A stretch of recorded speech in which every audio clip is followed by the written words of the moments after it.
What round they rising finance at? You're playing touch butt with that dork in the park, the ponytail. And I'm the one who ain't got no training partner? I don't think so. You seem to have it all figured out when we're fighting midgets. 60 G's, baby! But I'm not impressed by your performance. I'll tell you what, bro. I was out there, I was fighting all the hitters, bro. They ain't fought no hitters. It's normal. Come on, guys. It's normal. So if I was you, I hope to God you come ready. Because if you don't, I can beat you with the death. They do nothing. Oh, y'all got carrot cakes and stuff up there? Over there. Shit. Oh, y'all got pecan pie in this motherfucker too? Shit.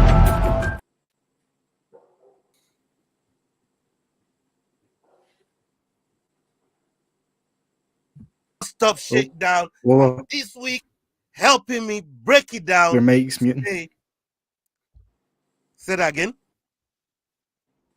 It's better now. We can hear you. Go ahead. We got you. I think we missed out on that awesome intro. You could do it again, please. Yeah, man. Welcome everybody to the Don't Stop Shakedown episode 30. And helping me break it down this week is Jordan. We got my brother down here, JB from the African Fighters, and we got Van from the HackCheck podcast helping us do that this weekend. How you doing, people? Let's start with JB, man. How you doing, brother? Oh yeah, I'm awesome, man. Amazing. Just got off work, and I'd rather talk about fights. Obviously, this weekend, crazy. I guess we get into that, but I'm doing fine, brother. How about you? How about you guys? Yeah, man, I'm doing good, man. I'm doing good. It's been a long week, but we're here.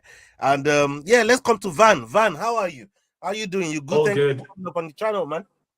Yeah, thank you guys so much for having me, man. It's going to be a really, really exciting week. I can't wait for this weekend. Ready to see history. I've been following Dirkus for I don't even know how long, since the EFC days. So it's a really big one this weekend for not just South Africans but Africans as well. To have a fourth African champion, first South African champion, really, really looking forward to it.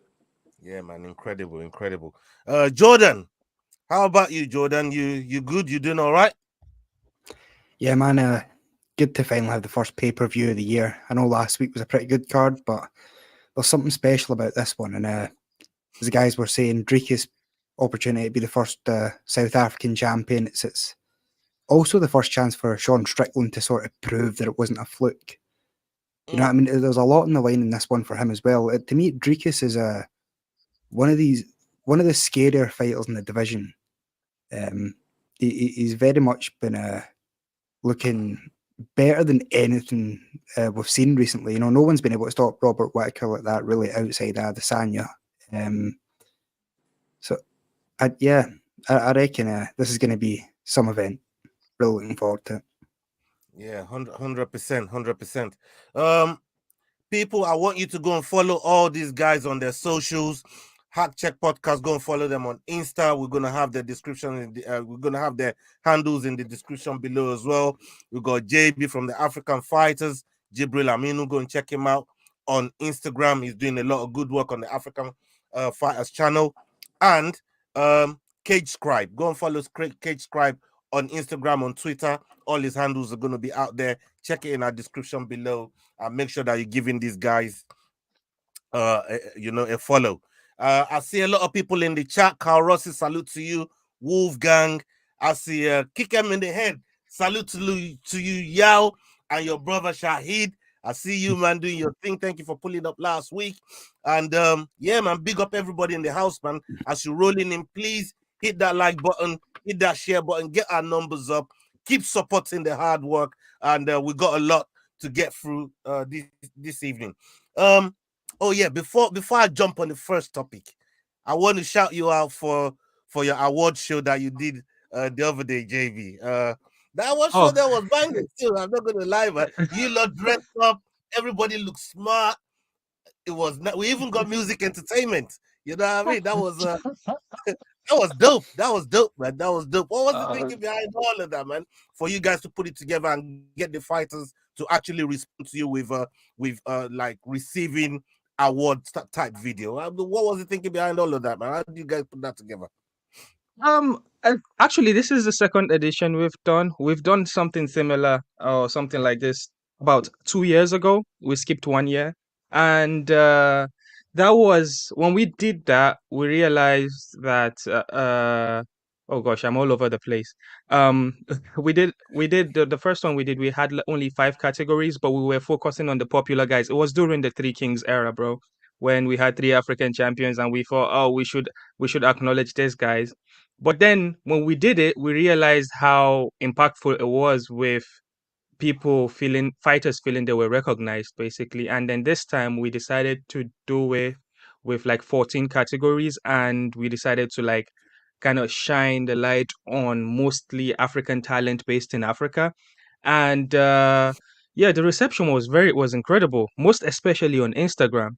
It almost felt like Mm. these guys were waiting to be like recognized, if that makes sense. And to Yeah, see the supporters of when we post, we collaborate with the fighters and they accept the collaboration.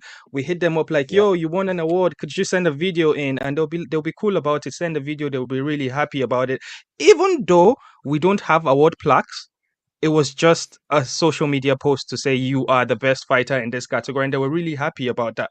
And Yeah, it's yeah. just because of how small we are, we probably would have sent awards. The first award we did, we actually had award plaques, and we actually got someone to hand one to Kamaru Usman. At that time, it was Kamaru Oh, Usman that right. won Okay. African Fighter of the Year, yeah, All right. in Nice. Lagos. And Yeah. yeah, so it's something I think with the success of this one, we would look to do more next year, and Mhm. maybe open up more categories and get it to be much bigger than it was this year. But I'm not gonna lie, Alhamdulillah, it was amazing this year. Yeah, man. I loved watching it. I loved the whole presentation. Loved the whole videos from the fighters, and even more so, I want to thank you for inviting me to be a part of the Oh judging yeah. panel that that picked some of the categories. So thank you for that.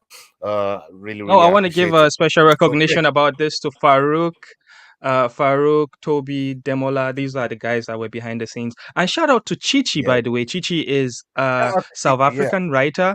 She yeah, is incredible. She was nice to come on the first time we had a female on the show, and yeah. we also had a female category in there, and it was very poetic for her to hand out the female award as well. So it's a huge milestone for us. So shout out to Chichi as well. Incredible, incredible talent Yeah, she is.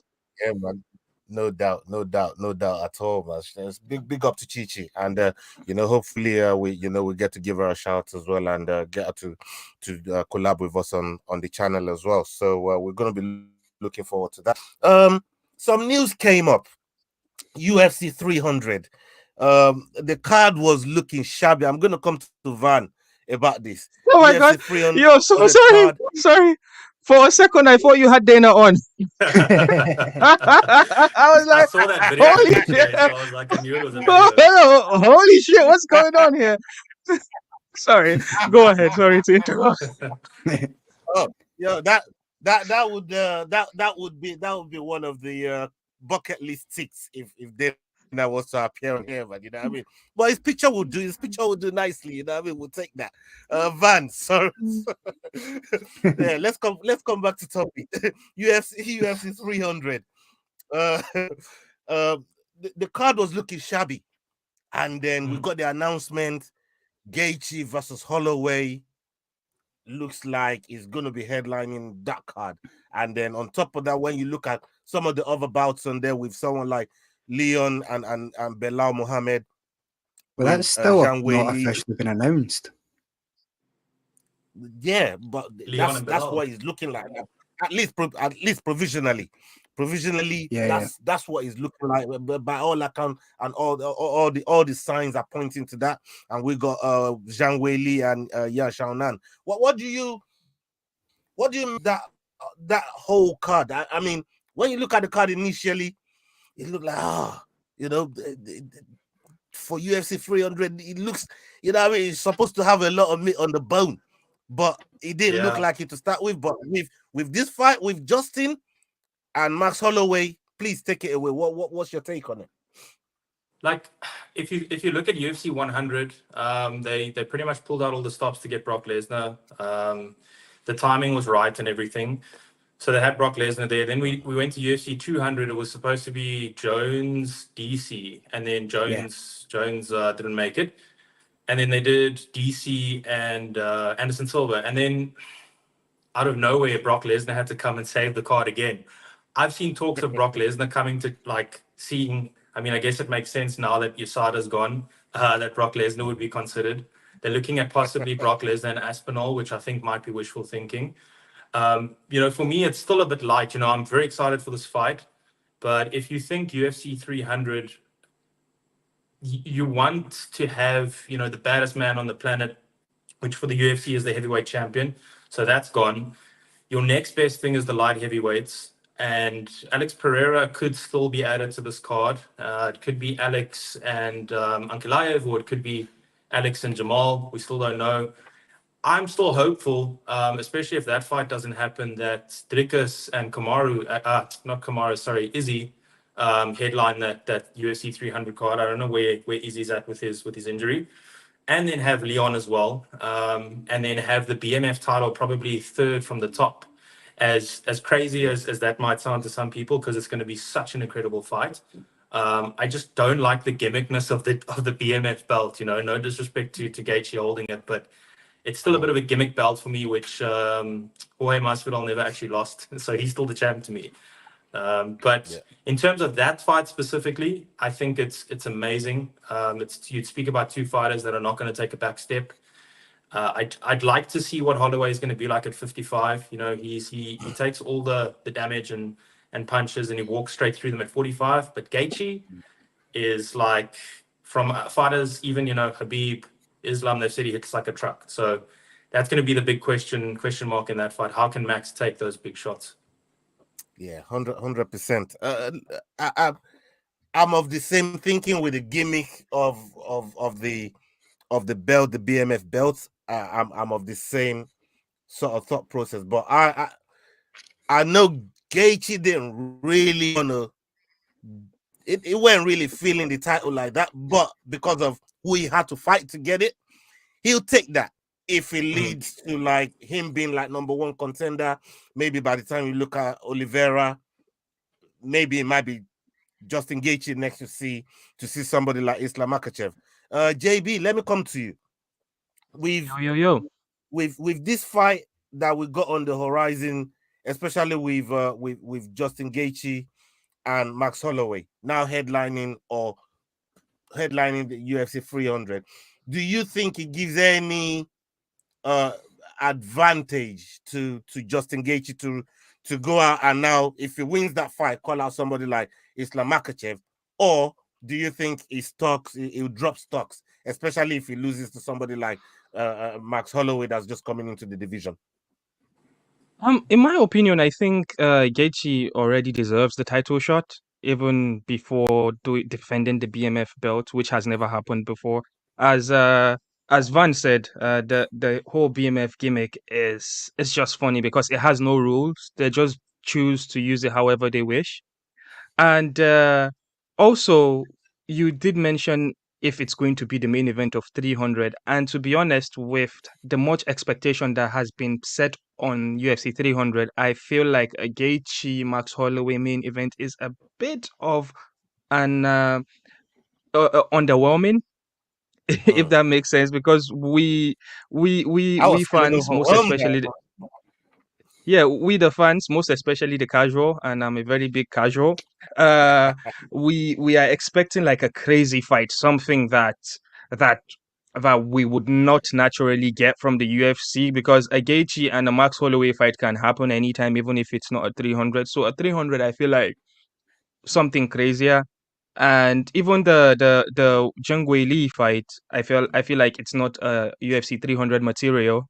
Um, but again, from to go back to the question you were asking with regards to Gaethje, if this would be an opportunity for him to get a title fight against Islam, I feel Islam the title he already deserves a title shot, and Islam already called him out.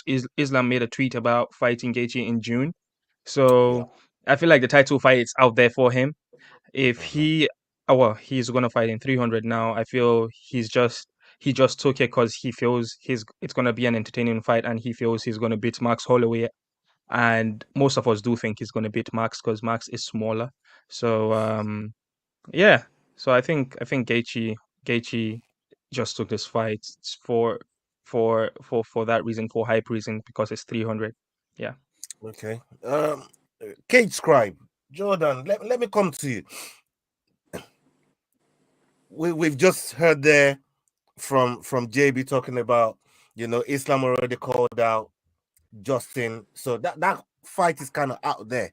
But I feel like that fight was always possible for other reasons that you know about. We talk about it all the time in our WhatsApp group.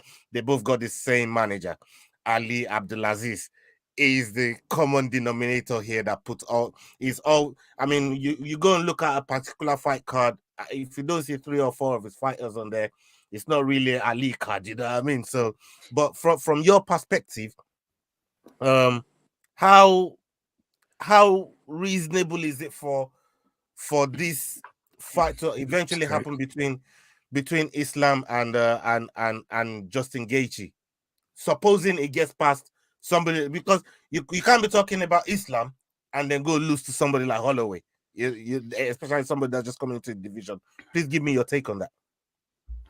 Yeah, I think the reason this whole Max Holloway fight's happening is the UFC was put in a weird spot where everyone started to see that, all right, it was going to be Weili, Pereira versus Hill, and Leon versus Bilal. That was your 3 title fights for UFC 300.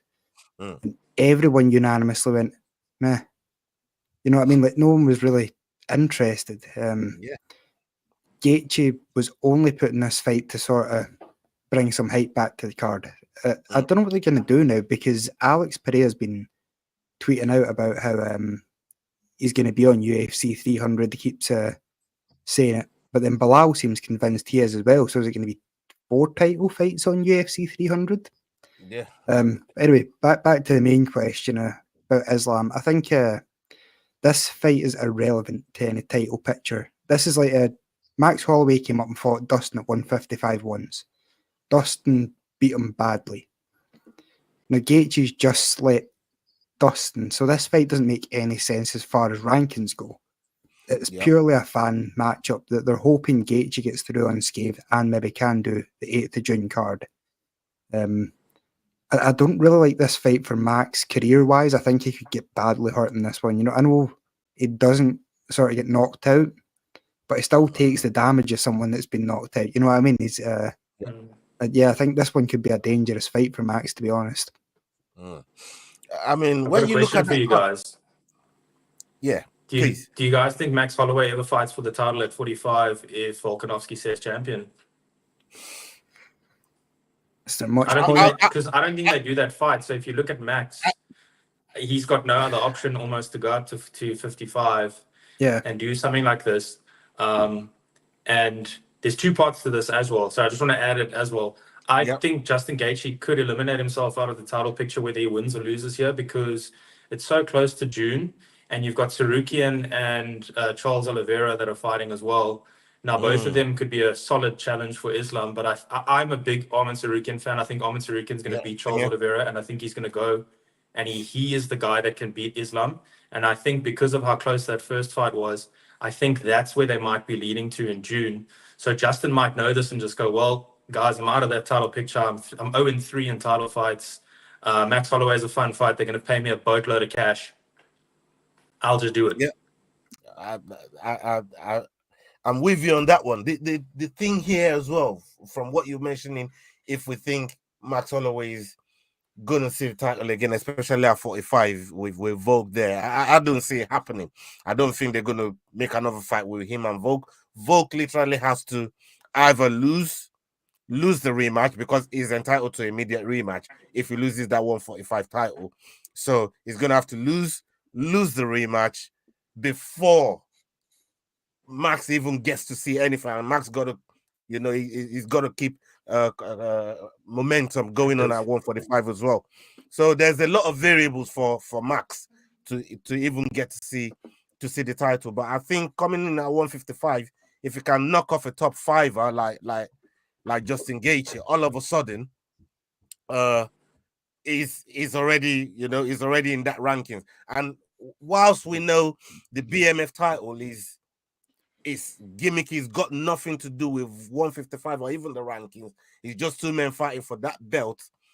I feel it's still gonna have some kind of significance or bearing to what could happen to Max Holloway if he wins, because it could start to knock on the door of some of the other top fivers there. And so, yeah, I've just knocked off one of the big guys up here in the top 5. Give me another one of them, and maybe I can see the champion. So yeah, I think you're right as far as Holloway. If Holloway wins, it's a totally different story altogether. But I don't think a lot of people are giving him a chance because of the Dustin thing. But yeah, I think you're 100% right. If he wins, he's straight into the title picture.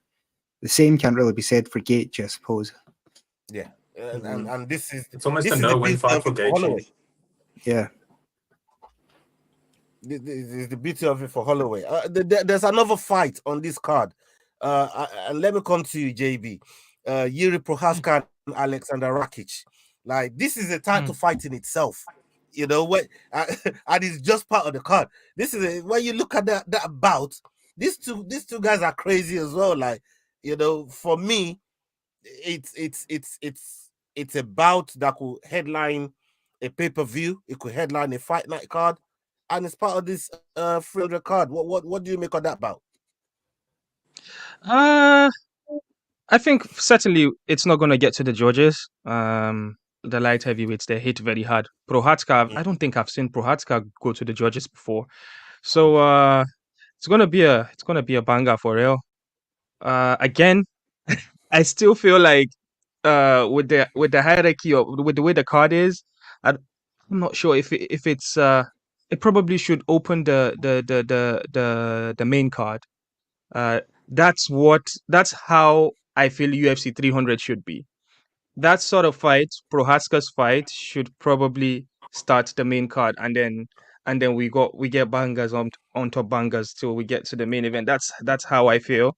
I am more excited about seeing Prohaska back in there than sorry, someone's calling my phone, and I think my camera went off. All right, so yeah. Just to finish my thoughts, yeah, excited to see in that fight. It would probably be one of the ones that I'm mostly looking forward to, except the Gaethje fight. Right now, that is announced. I'm not sure about the Jim Miller fight. That one too. I would love to. Yeah. I would love to see that one, most especially because of the history around it. Definitely gonna be in the prelims. Yeah. It's quick turnarounds. Okay, it's quick turnarounds for Yuri.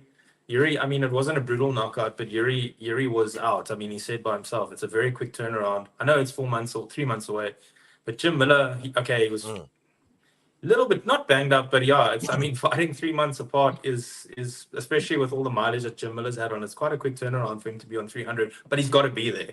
It's just, I don't know what the UFC's planning lately. Like, it's probably been a little bit chaotic, even back to when they had the Dricus Whittaker #1 contendership right like 6 or 7 weeks before the Australia card. It was like a bit of a mix-up there. Now it seems like they're scrambling to try to find fights for this as well. I can just imagine how chaotic it must be to put this card together. I feel like the UFC are trying to make good money this year. Last year they had very dud pay-per-views, like when it comes to like pay-per-view buys. I don't think there was any pay-per-view that crossed a million. Which is one of the reasons why they were begging for McGregor to come back, and the whole thing with USADA, because business has not been good. So with the way the year is starting, and they're stacking up the cards, because not just 300, 299 is stacked AF. So it's one of some of the fights in 299 can even be on 300. So I feel like they are stacking this up so they could actually make some money. I think they moved McGregor to the summer because they want to make some money with McGregor as well in the summer. So they are kind of like splitting the whole fighters around, so they could just as you said, to struggling to put fights together just because they can make so they could make a successful 2024. I think 2023 was a dud again. And sometimes with some champions like Leon Edwards, it's not really good for them. And if Leon loses to Shavkat, I'm not sure if Shavkat can be a pay-per-view draw. So I think that is another reason why they are struggling to put fights together. They are trying to stack as much as they could so they could actually sell some pay-per-views. So yeah.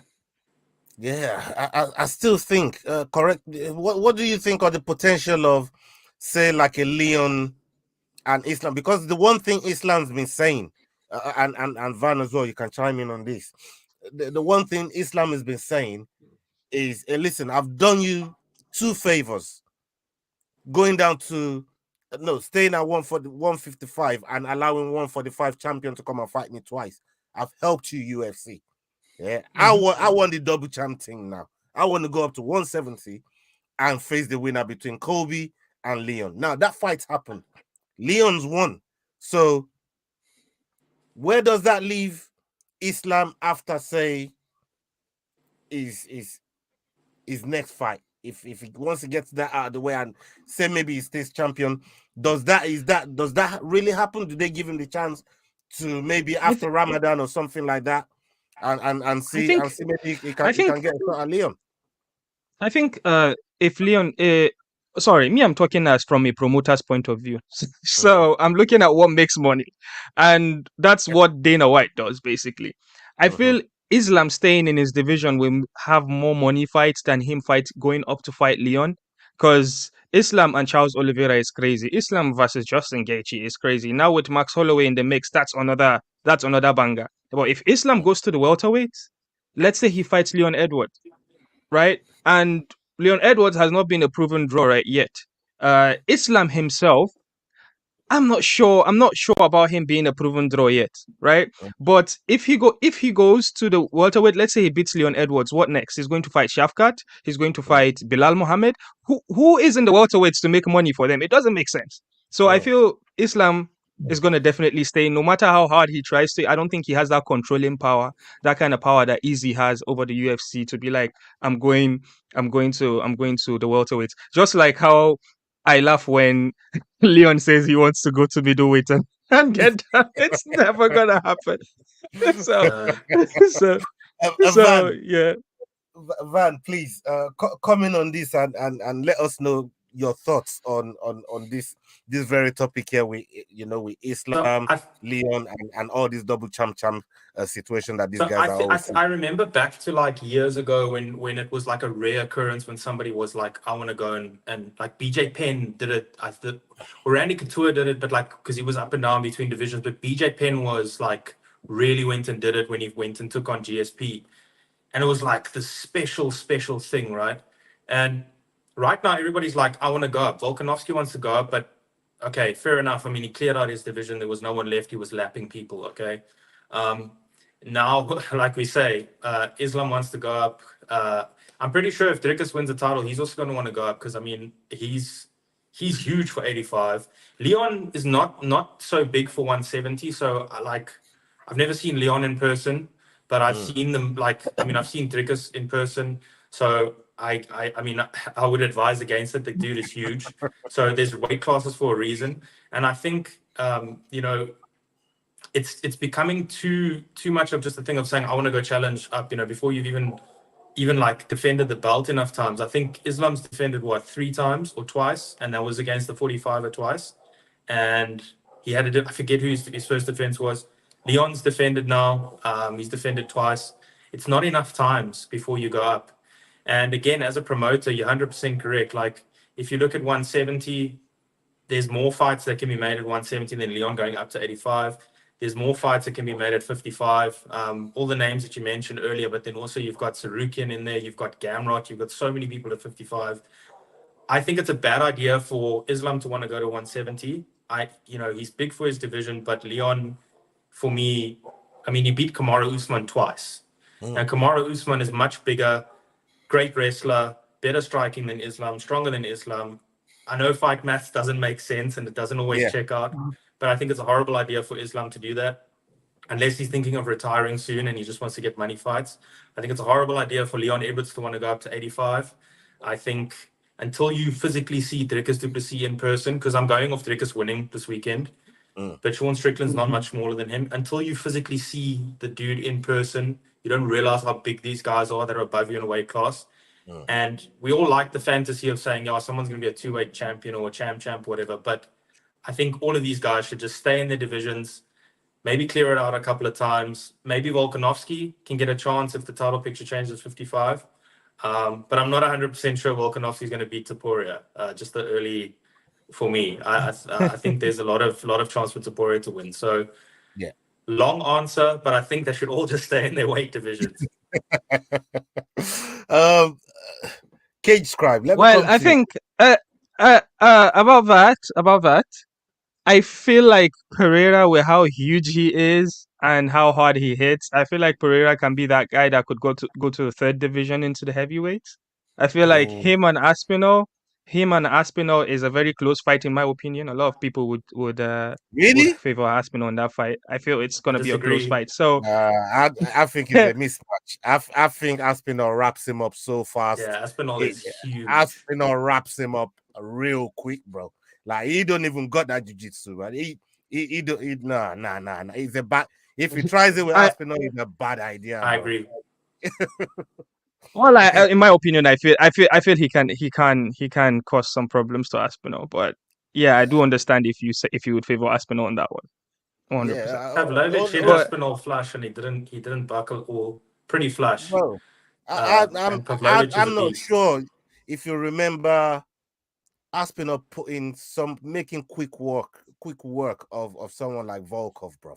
Like, and you've seen what Volkov has been doing since. I'm like, nah, Pereira, he's too bad of a water for him to be trying to swim, man. Aspinall is a bad idea for Pereira.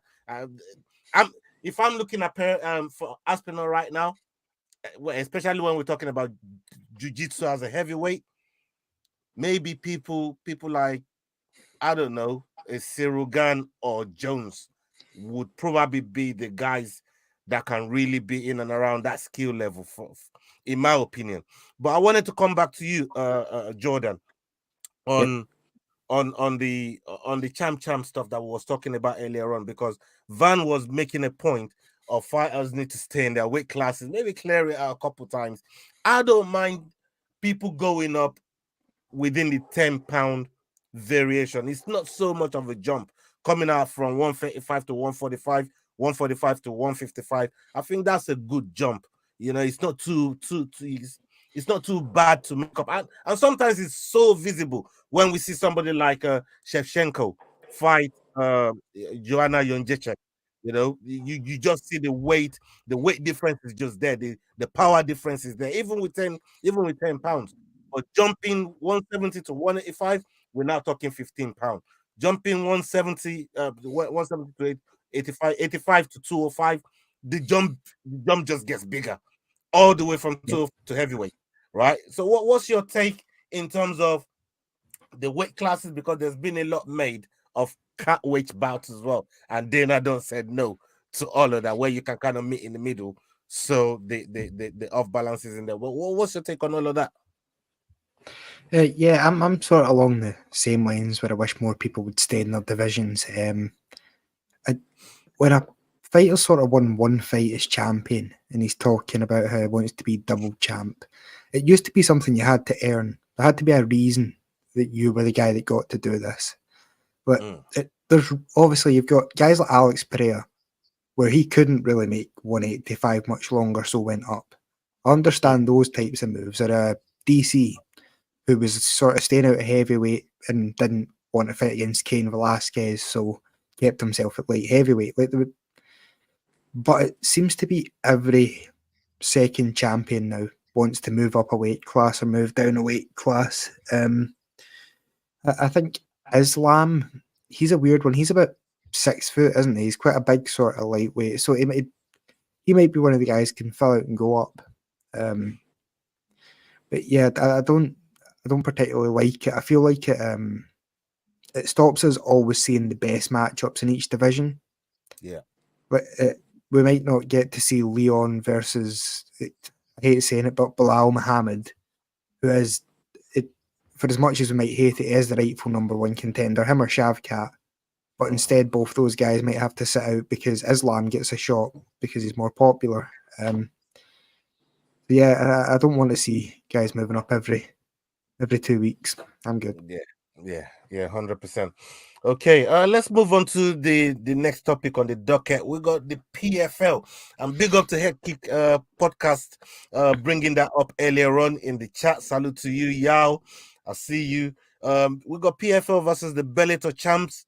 The card's been announced, and yeah, it's a crazy card when you look at it. We got Renan Ferreira versus Ryan Bader. We got King Impa. I call him King Impa, man. Like that brother that been through so much. Shout out to Impa Kasangane. He's going to be fighting Johnny Eblen. We got Jesus Pinedo versus Patricio Frey. And we got Magomed Kerimov versus Jason Jackson. Bruno Copaloza versus Vadim Nemkov. That's a big fight. Thiago Santos versus Yo Romero. Jesus Christ.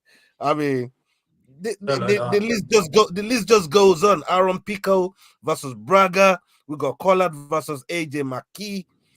Ali Walsh versus Chris Morris. Clarissa Shields is fighting on this card as well against Kelsey DeSantis.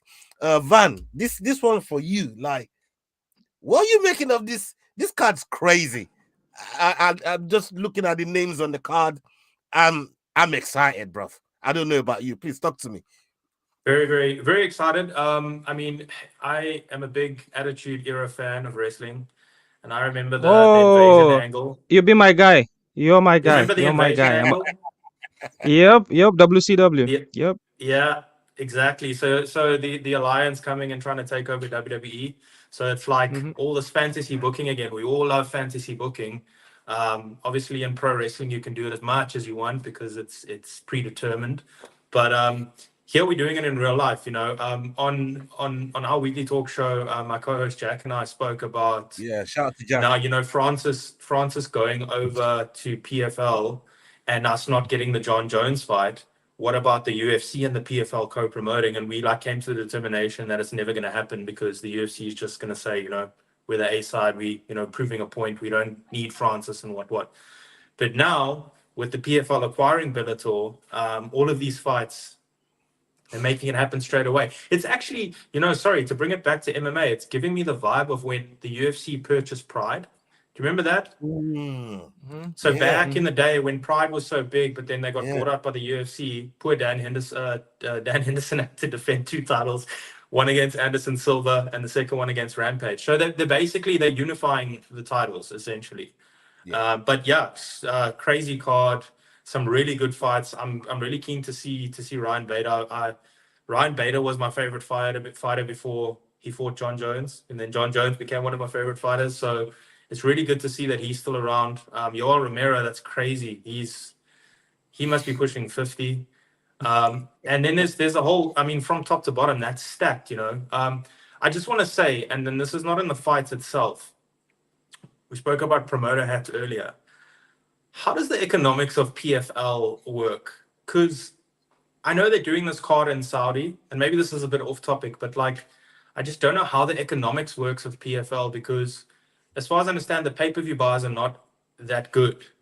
So it's great that they're putting the cards together, and I'm here for it, and I love the competition. I just hope that it's a sustainable model that they're on, where, and I hate to bring it back to wrestling, or maybe it's good to bring it back to wrestling like AEW and WWE.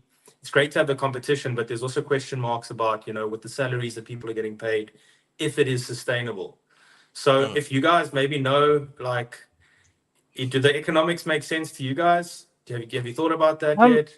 I feel, I feel like it's. I don't know if you guys have seen this report where the Saudis have invested 100 million into PFL. Yes. Hence one of the reasons why it facilitated the purchase of buying Bellator. They are probably stakeholders in the whole PFL deal right now, and we know that Saudis don't care about profits. This card literally has everybody. everybody on it. If and you guys are not surprised how they announce a pay-per-view just 1 month the pay-per-view is just next month, right? It's just maybe 30 days away.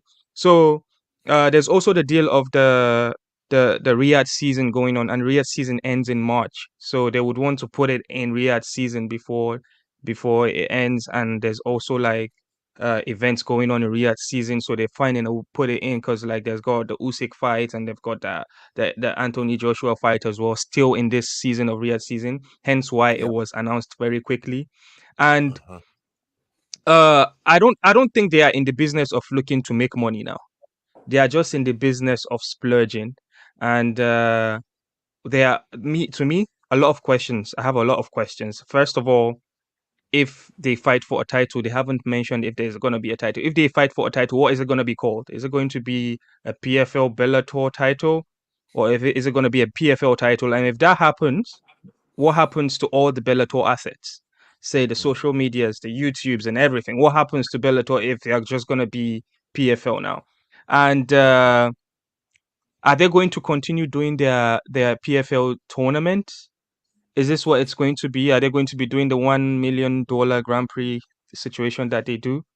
So there are a lot of questions, and that definitely, if they are going to fight, they are going to put all their superstars on one card. That means that we're not going to see another pay-per-view until maybe 2-3 months, because the turnaround will be very quick for everybody, because who else is going to be on the next card? Mm. And another question: what is Francis Ngannou going to do? Is he going to fight in MMA? I asked Dewey Cooper this, and he says Francis intends to come back, but it's left to Francis. What happens to the Jake Paul situation? Is Jake Mm. Paul going to come? Is he gonna fight? There's Yeah. there's a lot of Super questions, fight and division. certainly there's no money to be made.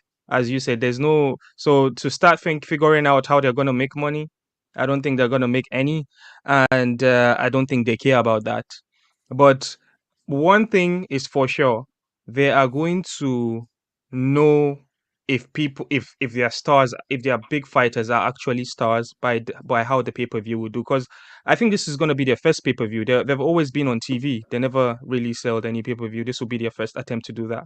So the number of pay-per-views they sell is going to determine what their next move will probably be. Well, I mean, it's incredible, and to even add to some of the things that you said earlier on in terms of the questions you have and how things are going to be with the tournament situation with PFL.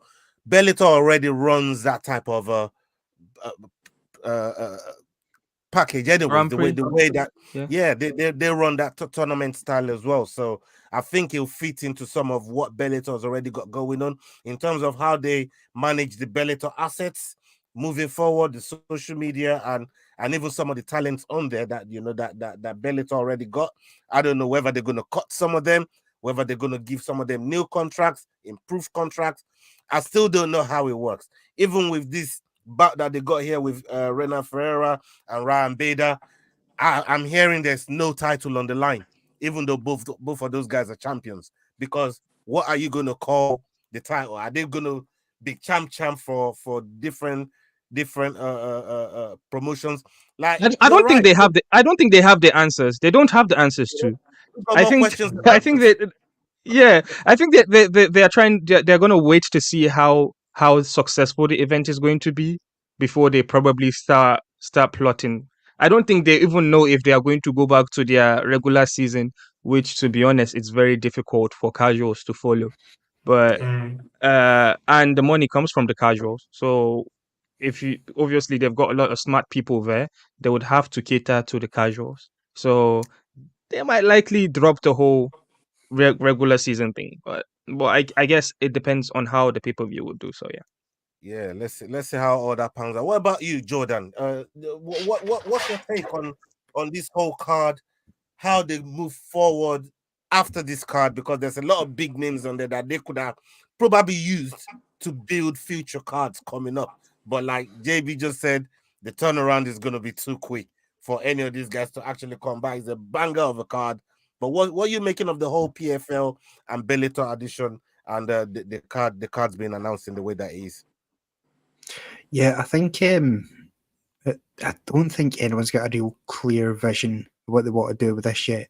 At the moment, they've been offered a bunch of Saudi money, and what they've decided to do is put every piece of their best product on display and see what comes of it. Yeah, I don't really have strong opinions on it. I enjoy the fact that this card's happening, but I don't see where they're going to be a year from now. Like last year, we were talking about Francis was a big sign, but Francis never fought. Now did Jake Paul. We just had a sort of regular season. They introduced PFL Europe tournaments and stuff like that, which were pretty good. Didn't do well, like, sort of commercially or stuff like that, but it was good for a lot of European fighters. So yeah, I'm looking forward to watching the card. But I am curious to see if we're going to get some Bellator fighters in amongst some of these PFL tournaments. Maybe they make them even bigger. You know what I mean? They include more fighters and it's a bigger league style format. Yeah, should be fun to watch while it lasts. Yeah. Well, I mean, look, I'm all for that card. I don't care what the promoters are dealing with. I'm thanking them for this card that they put together for us. Whatever happens down the line, that's their problem. Just thank you for giving me this card. I'm just happy about something. Yeah. I'm looking at let me paint a picture for you. I'm a big Yeah. pro wrestling nerd, right? Please. So Francis Ngannou is sort of like Thanos right now. I understand Thanos is not a pro wrestling reference, but Roman if Reigns. Francis Ngannou now fights the winner of Pereira, is it Pereira and Beda? That means that he is Bellator, PFL, and UFC champion, right? So he has completed MMA, basically. And then, if the gods of boxing allow him to knock out Anthony Joshua, and then he fights for the undisputed title, bro, this guy will complete. He will complete combat sports. I'm just putting it out there. Yeah, I mean, Imagine. I'm sitting here waiting on whichever Spielberg, one of these guys go and grab a story for Francis and release that movie ASAP. I'm telling you, this guy is a living movie story.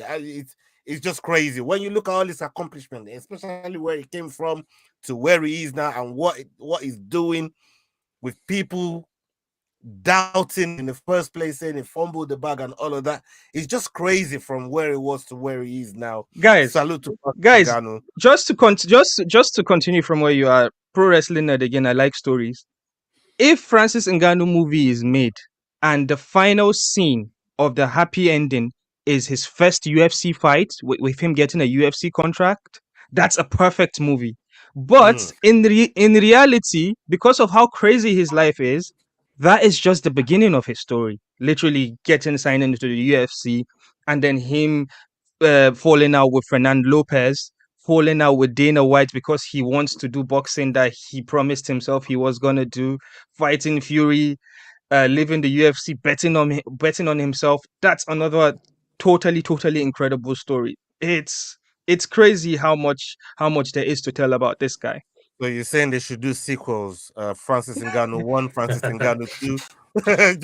just Either way, if the story starts from he's a UFC fighter that fell out with his with the biggest promoter in Dana White, if the movie just starts from there, him being a UFC fighter on a 10-10 contract, if the movie starts from there, that's an incredible film to being on top of boxing.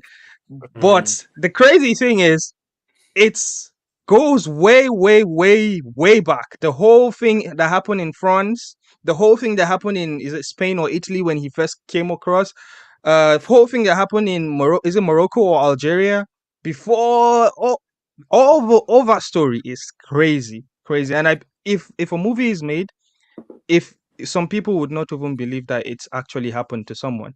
But yeah, we're all rooting for this guy. It's always incredible to see underdogs. There's a lot of stories with regards to African fighters. There's Slim Trabelsi, the Tunisian guy who used to be under Fernando Lopez as well. He used to be the RS heavyweight champion. His story is crazy. Impa Kasanganai as well. Impa has a crazy story as well with the way he fought, getting into the UFC. His family leaving Congo because of the chaos going on, the civil war. I heard the stories of like his dad leaving. Most of his dad's friends were assassinated because he was part of the government that got overthrown. So his story starts from there in Pakistan, that is. And then even Temba Gorimbo. Temba Gorimbo was in the diamond Yeah, mines in Zimbabwe. Crazy yeah, stories from these guys. There's a Temba lot got of some crazy stories as well about the mine. Yeah, man. yeah, Shout out to all yeah, those guys that you yeah. mentioned. Big up to all those guys.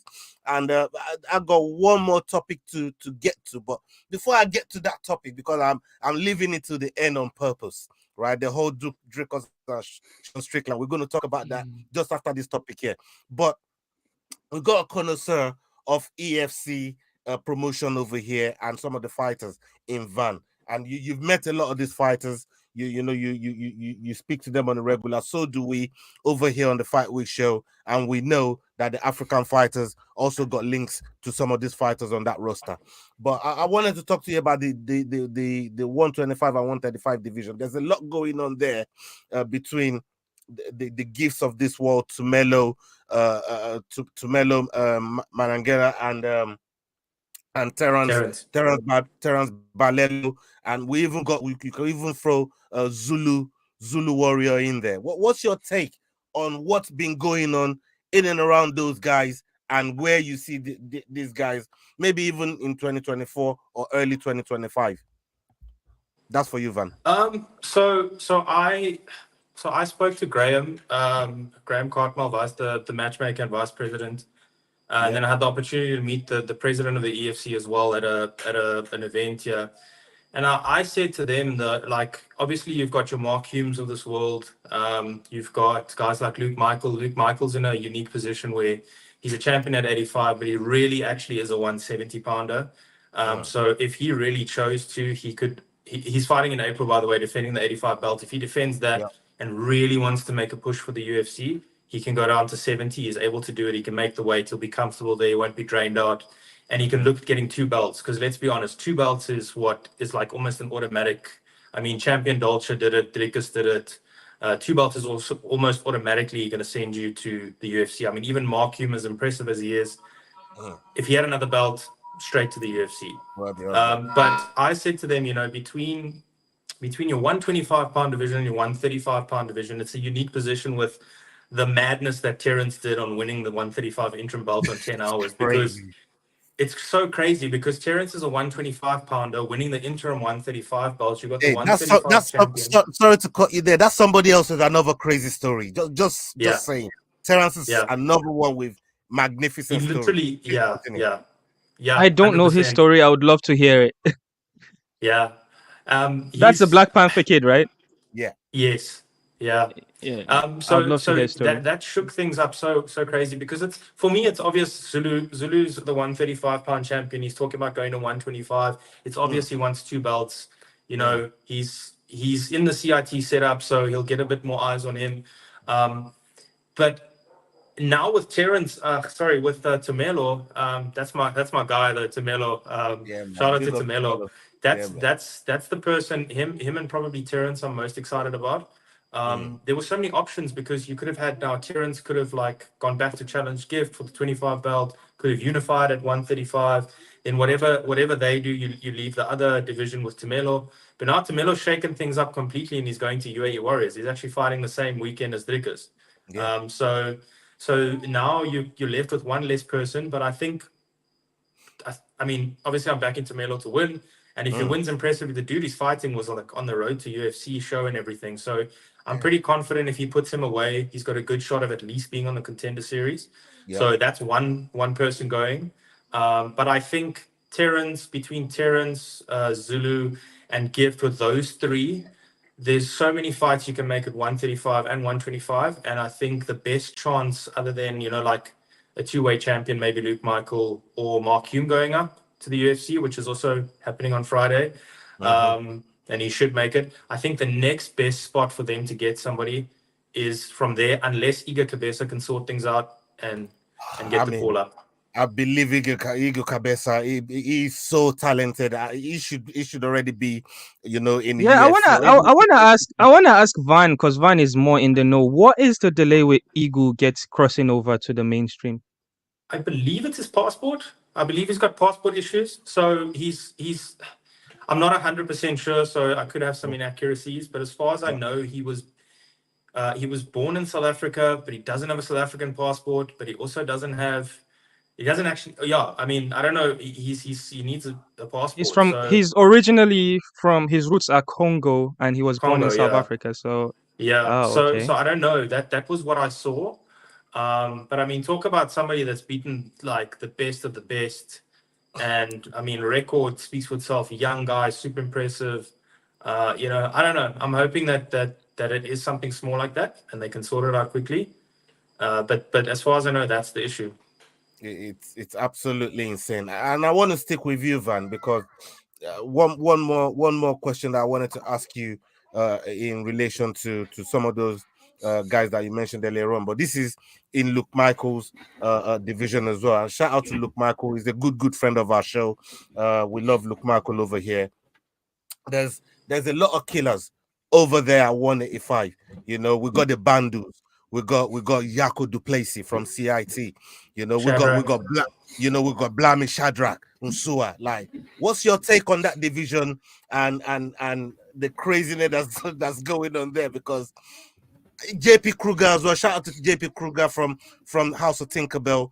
All those guys just duking it out for this time. Although we do have the interim champ JP Kruger and Luke Michael first fighting it out, and then the likes of Yako Duplessis, the likes of Bandu, the likes of Blami Shadrach, maybe can turn up. But please tell us what you think of that division and those It's guys. it's so rich in talent. The 85-pound division has always been rich in talent. Even I mean, you look at the days of like Gareth McClellan. I mean, who's the first person to beat Dricus, and then Dricus's emergence, and now you look at like all the names that you mentioned now. It's going to be interesting. I think the UFC the EFC and Graham and the matchmakers are in a very, very enviable position, because I mean, we talk about the promoter hat, like that right there. I mean, could you imagine Bandu and Shadrach fighting each other for a number one contender spot? Or, even like Luke, again, he's a bit on the smaller side. He's not a small guy, but he's a bit on the smaller side for 85. And he said on when I had him on the podcast as well, he's actually like, if he does make it to UFC, he'll fight at 170. But at the EFC, you can still, like, if you don't have to cut the weight, then don't cut the weight. And even, I mean, look, if he fought a guy like Shadrach, giving up a massive size advantage, but Luke has been he's been in the game. I remember like 2009, 8, 9, or 10, I think, I can't remember, when I first moved to Cape Town. Rico Hutton was like the man in MMA in South Africa, and he's still up there. And everyone, just when you went into his gym, every single person was like, "Have you met that kid, Luke? He's going to be the next big thing. Have you met that kid, Luke?" And at 16, that guy was like training with grown men, holding his own. I mean, his grappling level he's a purple belt, but he hasn't graded for like 10 years or something crazy. His level is like super, super high. So it'd be interesting to see what happens with him firstly. And then he's got fights where he can defend. I mean, if he can take out all of those guys, he could have a shot. But there's so many good matchups.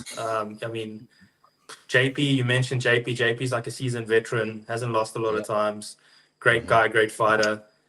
I wouldn't know I wouldn't know who to make. I think I'd make Bandu and Shadrach. That would just be berserker against berserker. Because we've seen Bandu and Bandu and Yako Duplessis. That fight was terrific between both of them. So it'll be interesting to see Bandu and Blami and see how those guys actually put it together, because they got to be jostling for number one contendership now. And I'm definitely keeping an eye on EFC promotion this year. There's so many matchups to see and Sorry, enjoy. Ola, I just want to say one more thing. I don't know how much time we have, but Yeah, please. it's clear to me. Continue. Okay, no, it's if you look at the countdown show now for UFC 297, there was a lot of made on about the EFC, and that got brought to light. And I think now with the emergence of Dricus, guys like Cameron, now hopefully Mark Hume, there was Chad Honeycomb that was close to making it. Don Madge, OG of the game's been there, done that. I think they're starting to take South Africa seriously, and I think also because UFC Africa is around the corner, they're going to start putting a lot more emphasis on African fighters. And I do think UFC Africa will be in South Africa. It's between South Africa and Nigeria. I mean, those are the two logical places. And not too. I mean, obviously, I'm biased. I'm from Cape Town. I'm from South Africa. But if you look at like we've got the tourism. I'm not in my head that it's not gonna happen in Nigeria, so you guys could have it. It's okay. I'm Okay. Nigerian, but So you guys we're are gonna unanimous have it. on Don't that. worry. Don't worry about it. I've been voting for South Africa to have it as well. I think they have the right infrastructure for it. I think they're ready made for an event like that. You even got the best African announcer going. You know what I mean? We already gave him his flowers on here last week. Man like the people that you have, the Simon Stevens or this one, the infrastructure is already there. You know what I mean? The Yeah. infrastructure is already there for you guys to really host UFC Africa if you ever came I over mean, there. the only reason why it wouldn't happen in Nigeria is just venue issues and logistic issues. We've got horrible arenas that are not really taken care of. Like if the UFC comes, they wouldn't be able to use places like that. They just play basketball in them anyways, but Yeah. they wouldn't be able to use places like that. However, I just learned what was it? 2 days ago, I went to the Francis Ngannou press conference, and when I was there, I put on an African hat on purpose because I wanted to draw Africans to me, because obviously that's my brand. And some guy called Adrian Ogun, um, he came to me, and he used to be the manager of Lennox Lewis and the Klitschko brothers. So he's like he's Nigerian, of Nigerian descent, but he is like a big boxing promoter. And he was telling me about they are currently building a 10,000 seating arena in Lagos, in Lekki. And so if that gets done on time, then I guess that's when we Nigerians can start dreaming of having a UFC fight there. But in the meantime, I think it's gonna be in the Sunbet Arena in South Africa. I That's a beautiful wouldn't. place. Yeah. I was no, just going to say I sorry, wouldn't I bet wasn't gonna against tell me what Dana. it's gonna do.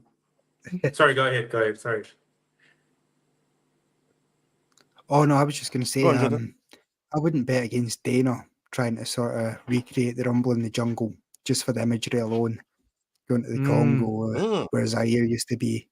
Just because you know how much Dana loves Ali and the sort of historic boxing things and things with significance. I wouldn't be surprised if he tried to do something He out had there. it. I think he had a chance with Ngannou. Ngannou would have Yeah. been the perfect poster boy for this, and I think they could replicate the same thing in Cameroon. Ngannou could fill up a stadium in Cameroon.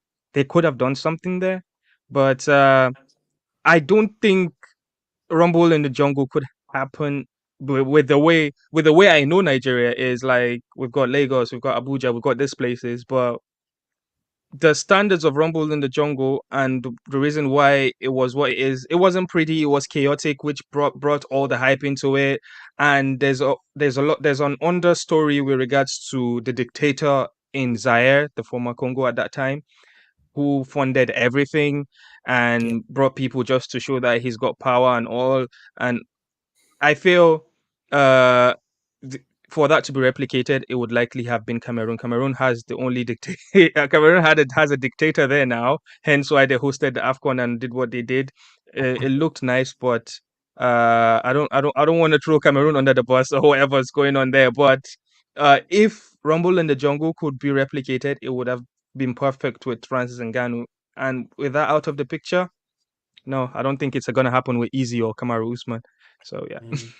I also think, yeah, I I mean, think you're right there with the last thing yeah, that you go on. said, because it depends who's going to be the headliner, right? And if you don't have Francis anymore, Kamara's not a champion anymore, Izzy's not a champion anymore.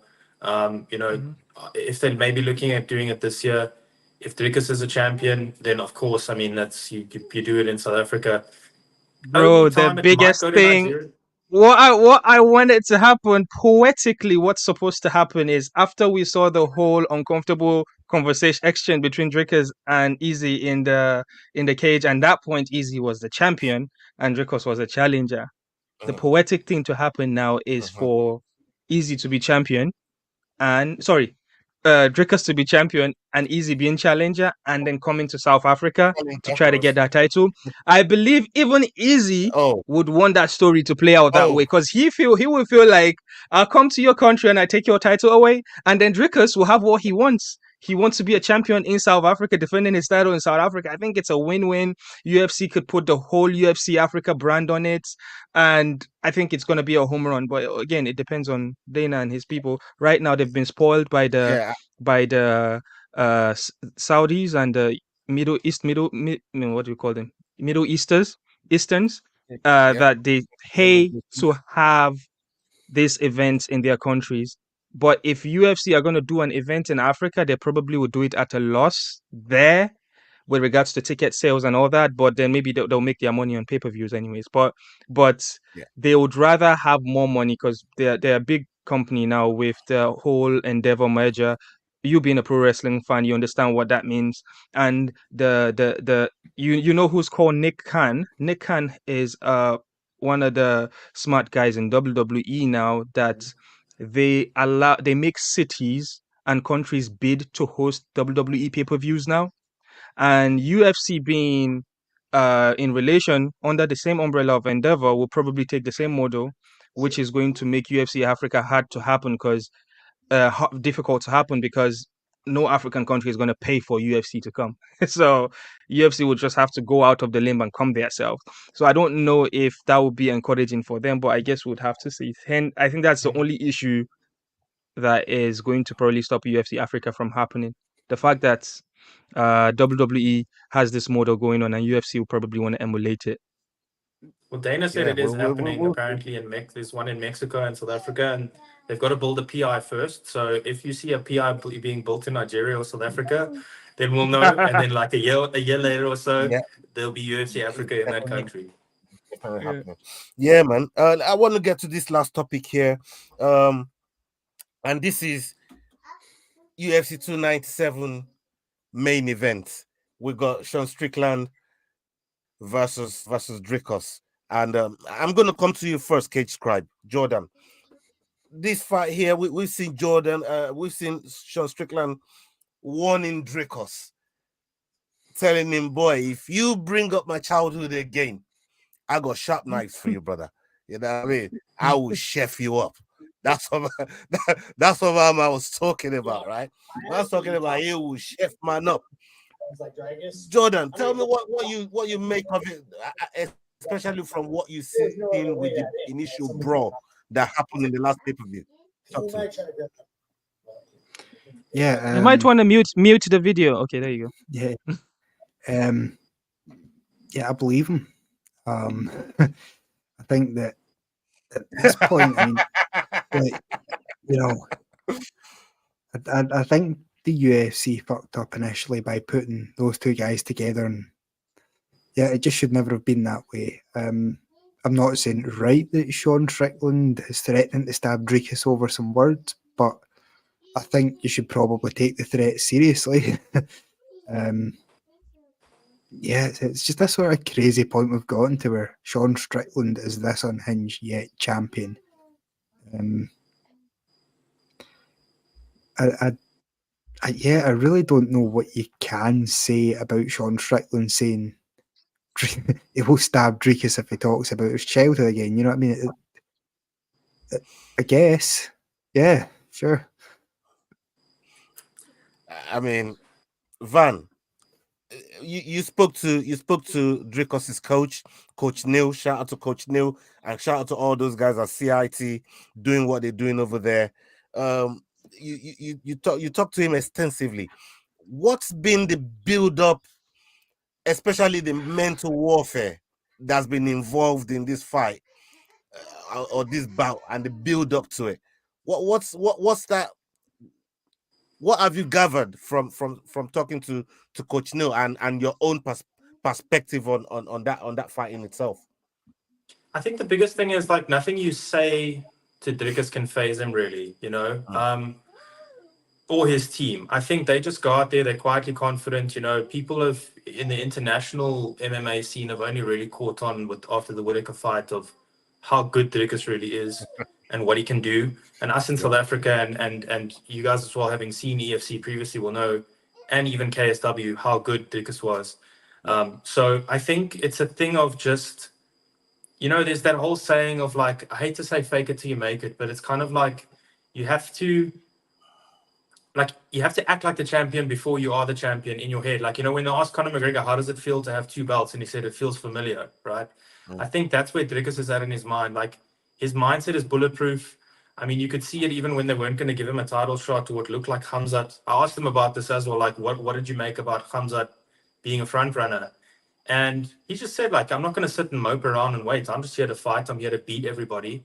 And that's what I'm going to do.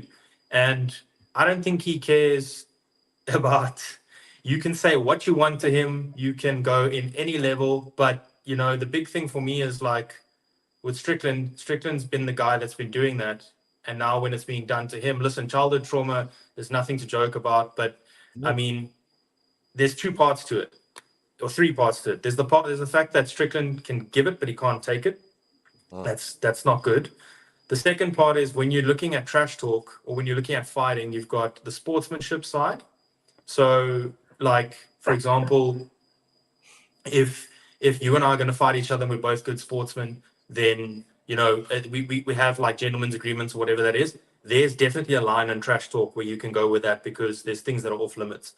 But if you ever fight with somebody in the street, right, or you fight with somebody anywhere, whether it's octagon or the street, what I say to you is nothing compared to what I'm about to do to you if we do get physical. So for me, like all this whole thing has been made about trash talking and being off, and like Sean Strickland's now going to stab him and he's become unhinged. But it's like, dude, you guys are going to get locked into a cage in a week.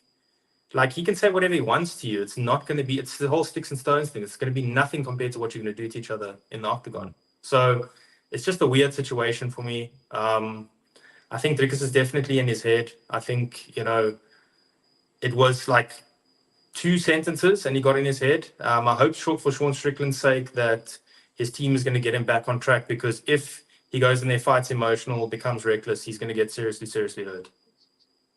100%. JB, Yo. let me ask you this part here.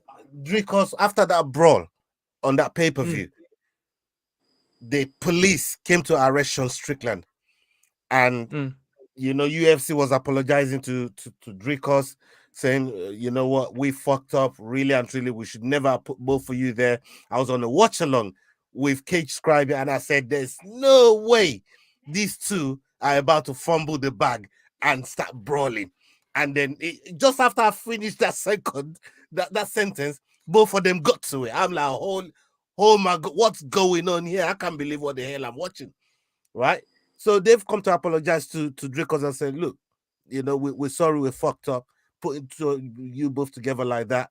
And if you do want to press charges, we'll understand and you can press charges. But Dricus said, hey, listen, no. Ain't nobody presses charges. We know how the customs of Canada is. You know what I mean? They say one criminal charge on Strickland's thing and they don't let him in. That fucks up my money. So I'm not pressing charges. But the way Dricus's reason and handle this whole situation, what's your take on it? How is taking it? You've spoken to Dricus, you know, you're familiar with him, you're familiar with his style. What's your take on the whole Dricus situation? I feel like Dricus is incredibly smart. Like he understands, and he's a very good antagonizer. Is that the English word? Yeah. Because twice now we've seen 2 people get out of character because of him and just little things he say, maybe little nuggets of things he say. We've seen Israel definitely out of character, came into the cage and started dropping N-bombs. Now we've seen Sean Strickland on pay-per-view fighting fighting in the crowd. I was that the pay-per-view that Donald Trump was there? I think Donald Trump Yeah, was there, yeah, right? Former yeah. president was there. Important people were there. There were like 100 pending lawsuits waiting to happen with that brawl happening. So just because of the little nuggets of the things he says, so a lot of people are not giving him credit in that aspect. But there's another aspect that a lot of people on social media are talking about. The PR angle of the story, of the angle of selling a fight, basically, because casuals like myself did not, well, I cared about the fight, but a lot of casuals did not care about that fight until the press conference that they did during that fight week, and this brawl that they did behind in the crowd. A lot of people didn't care about the fight until that moment, and now that they're going to this fight week, a lot of things, more things are coming out. We saw Sean Strickland go to a podcast and started crying, and that broke the internet. Before it broke the internet, he tweeted about it. Oh, guys, I just cried like a little bitch. Someone that always talks about crying like a little bitch. Oh, I'm gonna buy a Tesla and start fucking dudes. He he says crazy stuff like that, He's and mad. so that makes you think maybe there might be truth in the fact that this was a bit scripted. And what do you think? What do you know? The UFC, they sit down and actually draw the floor plans on cage side on who's gonna sit next to who. There's no way they wouldn't know that Strickland and Dricos were sat next to each other. And me, a film guy, right? I care about film and camera angles. It only made sense because if they put them side by side, camera shot would not work the way they made it work. Because what they did was they showed the camera on Dricus, and then the camera pulled out, and still in the same frame, Strickland was there, and Dricus was behind him. Right? They were both facing the camera, and this is pro wrestling esque in the sense that you know what I'm talking about, Van. Where if they're showing backstage, they'll be watching TV in awkward angles just because they want to get both faces. Yeah. It's sort of the same thing with with that camera shot, with the sense that they didn't keep them on the same row, they kept them in different rows, but just next to each other so they could be in the same frame. So with that pieces of nuggets, I am taking this whole drama with a pinch of salt.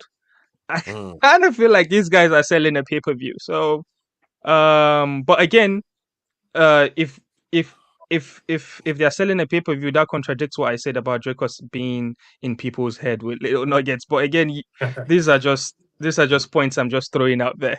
So my thoughts is this fight, because of this drama, the fight is gonna sell more pay-per-views. Hopefully they do good business. And yeah, we can't wait to see Dracos become champion. And by the 100%. way, Ola, you can clip this bit of what I'm about to say. If Dracus loses, I'm gonna shave my beard on my podcast, live on my podcast when when the show is going on. If Dracus loses to Sean Strickland, I'm gonna shave my beard live on my podcast, and that is a given. And I love my wife loves my beards, so there you go. You heard it here first, people. You heard it here first. JB is gonna shave the one piece of facial hair that his missus loves the most. He's gonna shave it off if Dricos loses. This is all hanging on you, Dricos. You know what I mean? You don't want JB sleeping in the shed by the time this fight's over. Cage Scribe, let me come to you, Cage Scribe. I mean, you've seen the whole drama that's unfolding with this fight, and the closer we get to it, we're very close to it now, and the closer we get to it, the more anticipation, the more energy I have for this fight. I'm so looking forward to seeing this fight. But what are you really looking for from this bout, and who do you think is going to take it from your perspective? Yeah, once again, it's you sort of know what you're going to get from Strickland. Reach out, and he's been in there that many times. You know he's going to put on pressure regardless of who's in front of him. He's going to try and break whoever it is. This time it's Dricus. Now, from what we've seen so far with Dricus, he just seems to be top of the food chain at the minute. You know, anybody's been in there with has looked a fair bit better than not just slightly. Mm. So I have Drakus as probably going to come out favourite to win this one. I think what it's going to take is for Sean to put a lot of money in the bank in the early rounds and hope that Drakus's sort of lack of UFC championship experience comes back to haunt him. Other than that, I think Drakus is he's got a better chance of finishing the fight all round. So yeah, my money's on Drakus, but it should be a good Guys, fight. as we are speaking, sorry to talk over you, Jordan. As It's we are okay. speaking, pictures just came out of I think pictures and videos of Sean Strickland and Drakus hugging and shaking each other. They met in a hotel lobby. Really? Really? Yep. Yep. So much for the It's drama, on. people. It's So probably much. it's probably on Twitter, but I'm seeing it here on Instagram. So. Pay-per-view buys just took a 200,000 dip. Who Oh, come released that? on. Dana must be filming, man. Like, who the hell They're, released that? they're probably going to film another scene for us at the press conference now of them hating each other. Guys, these guys might be selling a pay-per-view, guys. But yeah. Yes, we'll all be watching embedded when we get off then. Look, they've done well because this is not a card that we all wanted. I mean, this is not a bout that we all wanted. We all wanted the easy and Dricos, the Dricos fight, but this is what we got. And so far, in my opinion, they've done a good job of making it interesting for the fight fans, you know, for people to be invested. I've got a question, guys. Yeah, please. If Dricos loses, if Strickland loses, does he deserve a rematch? Depends how he loses. Yeah. So you don't. So if Izzy comes back and says he wants his title shot back, you think they're gonna go with Izzy, or they're gonna do like a Chimaev, or they're gonna do a Strickland rematch? What do you think they would do? Izzy. For me, I don't see a rematch for Strickland because this will be his first defense. You know, it's never if he has maybe one or two defenses, that's usually for me. At least if you have over two defenses, then you have a right to at least ask for immediate rematch. But if this is your first defense and you lose, I don't. And you're right. You know, I think they give him Hamzat next. Hamzat versus Drakus. This whole Hamzat talk is driving me fucking nuts. Hamzat ain't done fuck all in this division to warrant a title fight. Fuck his name, bro. He ain't done a damn thing in the whole division. He ain't fought nobody. He ain't fought no 85er. Which 85er has he fought? That's ranked. Can anyone tell me any 85er that he's fought that's ranked? You know what annoys me about what annoys me about Hamzat? Hamzat is a draw, right? Is a draw. He makes money, right? But what happened to the Hamzat of I'll fight you anytime, anywhere, any place. Give me opponent. I fight every week. What happened to that Hamzat? But there's also the issue of him not getting a visa to the United States anymore. There's that. I get it. But every chance the UFC gets to come out, he should be on the card because he's always about I'll fight everybody anytime, anywhere. So no, I don't even want to hear. I don't even want to hear Hamzat's name in this mix whatsoever. Like to me, but unfortunately, we don't have a choice. Dana is gonna put him in there because he feels like he's the next cash cow. You know the gimmick he does of I kill everybody. That is working for him because Dana loves him. So it's gonna derail the hype train completely. It's a bad idea to put him up against Lucas. It's a bad idea. There's a distinct size advantage. Their styles are very similar, and I think for me the toughest fight, if we saying Dricus is champion, I think obviously Izzy's always dangerous from the stand up, but I think for Dricus he takes him down at will. Pereira took him down at will. I think he takes him down at will. He's got a huge strength advantage. I think the toughest fight, just because of the styles for Dricus, is Jared Cannonier. just because their styles are so similar. Jared Cannonier is big. He's a good grappler as well. You know, striking. Jared Cannonier is improving. I think it's the toughest fight just because they're like so similar. They're both big. They're both strong. They're both good grapplers. I think that's his toughest fight. But I think you do Hamzat, he's going to get derailed. I think he should beat Izzy unless Izzy like knocks him out, which is possible because he's so accurate. Strickland, okay, this weekend. Who's else is in the top 5? Vittori, I think he smokes Vittori. I don't even think he's in there. He's beat Whitaker already. So, you know, I think Izzy's next. I think he beats Izzy, and then maybe you do Jared Cannonier after that because he's probably the toughest fight, honestly. Yeah, I mean, I want to see Hamzat fight some of these guys. Go and fight a Vettori. Go and see some of the real 85. You know, exactly. Go and see some of these. I really wanted to see that Paulo Costa fight. I mean, really wanted to. I don't want to Paulo would have beaten him, man.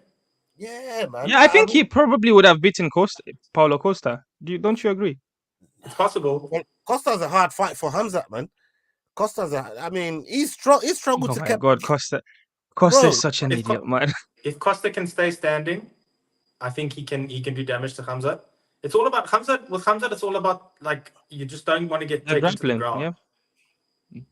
That's even Kamaru Usman had success when they were standing. Exactly. And Nickel and Hamzat, imagine that one. Hamzat hangs his chin out there, and for somebody like oh boy, Bonico is gonna mop the place with Hamzat. That's the thing. That's a more actually. Sorry, I'm talking a lot about this because I love this division because there's so many good fighters and so many good fights. Just like UFC. Brendan Allen. Who? Yeah. How about that? What about Brendan? Sorry, Brendan Allen needs a fight. I would put him in Hamzat. Oh yeah. He just put with Paul Craig as well, and beat Paul Craig at his own game. Like there's a lot of killers in this division, and for me, I just don't think Hamzat should even be looking anywhere near Dricos or those guys at the top of the division. Like it should be nowhere near it. But because of his name, like people are saying, it's what's getting him there. But he ain't fought no one yet. He still hasn't fought any. For me, he ain't fought a notable 85er in my eyes. You know, he hasn't fought one. Oh, 170 guy. Well, he fought the former champion, but he fought in middleweight. Yeah, for a middleweight. So even at 170, he fought Gilbert Burns, who's a small 170 pounder, and he struggled. Okay, props to Hamzat because it was a tough fight, but like he struggled. That was the first real resistance that he got. Yeah. And it was controversial. It could have gone to Gilbert Burns as well. That's right. And even the Usman fight was very close as well. So that was 5 rounds, bro. Usman had a full camp. Yeah, different story. No, it's just one of those. Look, I want Hamzat to do well, but I also want him to do it the right way. You know what I mean? And go through the division, man. And let's see. You say you can fight everybody 3 man in one night, anybody, anytime. Then walk through the rankings and get yourself up there. Stop looking for shortcuts to get up there. Dricos had to claw fight his way all the way up there. You know what I mean? Like, do the same thing with Whitaker. He had to do the same thing. They put them in front of Whitaker, he knocks him down. They put them in, he knocks him down until he got to Dricos where he couldn't knock him down no more. But in his bid for looking for a title fight, they just kept giving him fights. He just kept turning up and he just kept knocking them down. That's what, in my eyes, what Hamzat has to go and do. But like you said, I'm not Dana, but Dana loves the big names and the money. We'll see how all of that plays out. But thank you so much for pulling up tonight. I wanted to do our conversation, took us way over it. Salute to both of you. Thank you for reaching the Fight Week show, and definitely want to do more content with both of you down the line here in 2024, man. And let's come together and let the right lift our Yo, Van, do you talk wrestling on your podcast? No, I have once. I actually had a wrestling promoter on once from a local wrestling promoter, but my core audience is MMA, so I stick to the MMA and combat sports. I was just looking you up, and I noticed that you had the old WCW heavyweight title there. Yeah, I've got both. I've got the Ric Flair version and I've got the Goldberg version. Holy shit, that's That's incredible. Look at that. I was just That- looking you up and I thought maybe you spoke pro wrestling. You spoke about pro wrestling. But it's okay. It's all good. Yeah, Yeah, man. maybe. I never say never. Yeah, What man. are you an AEW guy or WWE guy? Nah, you know what? To be honest with you, I started watching AEW because my friend got me introduced to it, and then I liked MJF. I still like MJF. It's like my favorite dude on AEW, and the rest, I just don't like the model of not building up your own talent. You know, they have some of their own talent, but I don't know. They just bought all the WWE guys that didn't want to be there, and like gave them weird storylines. CM Punk came back, and I was like, damn, okay, AEW is like killing WWE because WWE's ratings were down. But Triple H at the helm, there's no competition. They're gonna sign MJF probably. I'm telling you, Royal Rumble, Oh it's yeah. coming. I don't know. I think maybe his contract is not up yet. Maybe they extended without us knowing. But definitely MJF is gonna end up in WWE because I feel AEW is a company for wrestling marks. Yep. Hey, you lot.